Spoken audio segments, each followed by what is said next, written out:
Hello, I'm here with John Stossel and Carl Herder for a conversation about how AIS approaches stuttering treatment. John Stossel, who I've worked with for many years on the board of AIS, is a 19-time award-winning TV reporter. The Dallas Morning News called him the most consistently thought-provoking TV reporter of our time. All that happened, in fact, while he was struggling to hide a stutter. And also with us is Carl Herder, the clinical director of the American Institute for Stuttering's Atlanta branch. In fact, he opened it recently, has already helped hundreds of people to deal with their stuttering. Thank you both for being here. Let's get started. Thank you for having me. It's really nice to spend time with you tonight.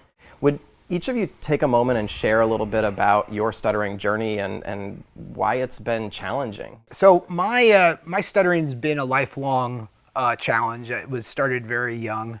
I recall, having the classic issues in school and being unable to speak in class, being terrorized by the potential for the school play, etc. So by college, I was feeling, pretty okay. I was able to speak in class, but clearly had a stutter. But then by going to law school and knowing that I was going to be professionally speaking, so to speak, I really had to get my arms around it. And it was something that I, confronted, therefore, not until my late 20s that I really decided that if I wanted to be a lawyer, if I wanted to be a trial lawyer in particular, I needed to be fluent enough to be able to present to juries and judges and clients. I also stuttered as a kid, and if I start to stumble, it becomes a real stutter still. And I had all kinds of therapy, went to speech camp over the summer, and things helped for a few weeks. Hypnotists claim once I became a reporter, I wasn't that severe. I would cut the stutters out in the edit room and just avoid words I didn't want to say because I knew I would block on them. And it just got worse with the avoidance to the point where I didn't think I could keep my job. And I loved my job as a TV reporter. So I was waking up scared and wanted to quit my job until I finally got help. The two of you have had pretty different journeys in terms of the therapy that you've received. Could you each share a little bit about what worked for you and why you think it helped? For me, it was fluency shaping. And they reteach you how to speak. My time, it was 3 weeks. You sit in a room with a computer and try to hit the sounds lightly so the light doesn't go on as if you hit the sound too hard.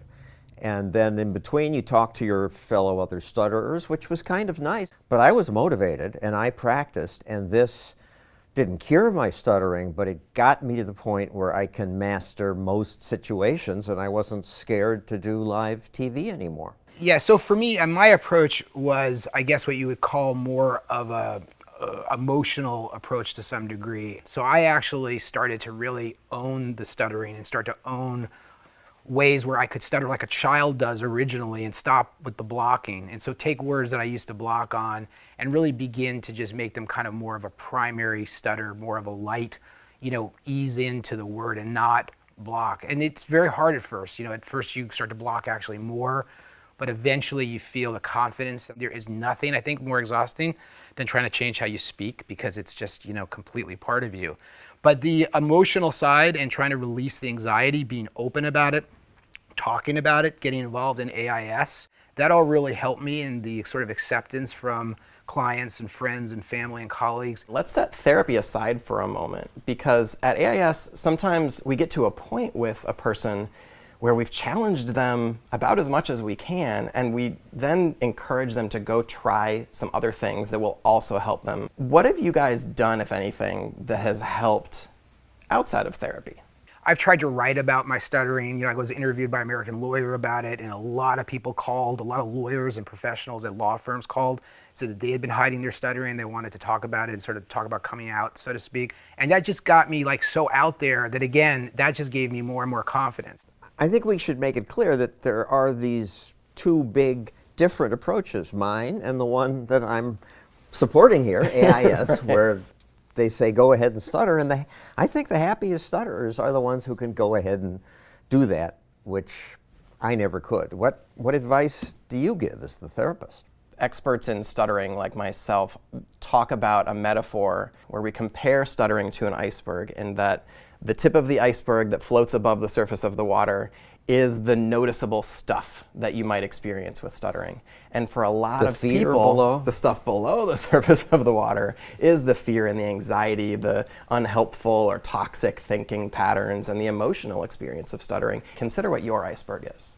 You know, what are your experiences with stuttering that are noticeable? And make sure you're addressing the bigger areas that are impacting you. My advice would be, A, you shouldn't be ashamed of it, and B, you should absolutely get therapy and work on it. I mean, look, we have a president who's openly talked about his historic struggles, right? It's out. Like, you're never going to have a better opportunity to go out there and say, hey, by the way, like the president, I also stutter, and people aren't going to laugh any longer, I feel. They're going to actually be empathic, and you're going to have a great, great outcome on that path.